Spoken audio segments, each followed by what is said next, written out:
Tariff वाढवल्याने सोलापुरातील वस्त्रोद्योगाला फटका बसणार आहे। मात्र या काळात मोदींच्या पाठीशी ठाम उभे राहण्याची गरज असल्याचे सोलापुरातील व्यापाऱ्यांचे मत आहे।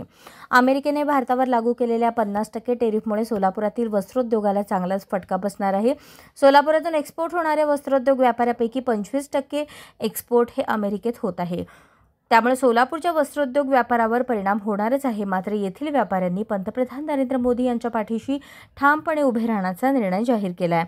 सोलापुरातून वर्षाकाठी जवळपास 800 कोटी रुपयांची वस्त्रोद्योगाची निर्यात होते। त्यापैकी एकट्या अमेरिकेत जवळपास 200 कोटी रुपयांचे कापड निर्यात सोलापुरातून केली जाते। या सोलापुरातला मुख्य उद्योग हा टेक्सटाईल मधलं यंत्रमागावर टॉवेल तयार होतं।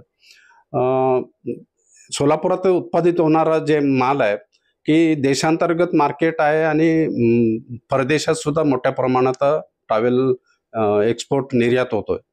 आता अलीकडच्या म्हणजे आता आपण बघितलं की सुरुवातीला अमेरिकेचं ट्रम्प साहेबांना आल्या 10% आणि परवा 25% आणि पुन्हा काल 25% असं एकंदरीत 60% त्यांनी टेरिफ म्हणजे अमेरिकेत जो कस्टमर माल मागवतो तर 100 रुपयाचा माल 160 रुपये पडणार।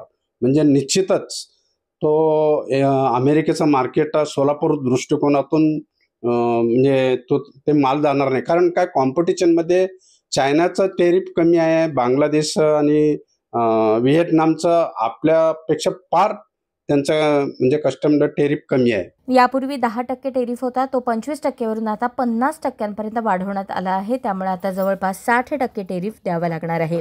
भारतात डेअरी प्रोडक्ट आयातीसाठी मोदी सरकारने परवानगी द्यावी याकरता अमेरिकेचे ट्रम्प भारतावर दबाव आणण्याच्या हेतूने टेरिफ लावत आहेत। मात्र अमेरिकेला नरेंद्र मोदी जुमानत नाहीत। भारत देशाच्या हितासाठी, येथील शेतकऱ्यांच्या हितासाठी अशा काळात भारतातील सर्व व्यापाऱ्यांनी आणि संघटनांनी मोदींच्या पाठीशी उभे राहण्याची गरज असल्याचे मत सोलापुरातील व्यापाऱ्यांनी व्यक्त केले। अशाच नवनवीन अपडेटसाठी जनता राज्य न्यूज चॅनलला सबस्क्राईब करा, लाईक करा आणि शेअर करायला विसरू नका।